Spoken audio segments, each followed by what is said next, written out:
Kumekuwa kilio pia kutoka wakulima wa mahindi ambao wanasema hawajalipwa, na nimeambiwa sasa na waziri ya kwamba kutoka leo wameanza kuwalipa wakulima wa mahindi ambao wamegojea kwa muda mrefu. Lakini ningependa kusema hivi kwa sababu ukweli lazima usemwe.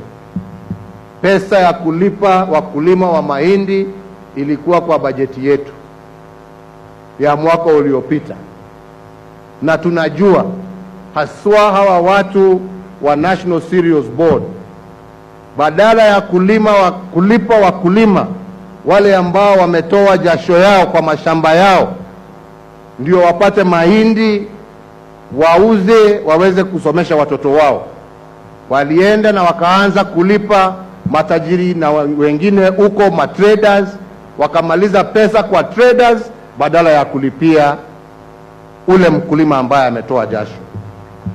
I promise you and I swear before God, you try that again and you'll see what is going to happen to you.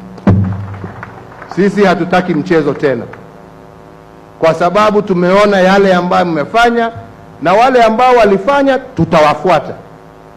Pesa ya serikali ni ya mwananchi. Kwanza lipa mwananchi yule ambaye ametoa jasho ya kulima shamba lake. Sitaki niongeze zaidi ya hapo, niseme Mungu awabariki nyote na walinde. Asanteni sana.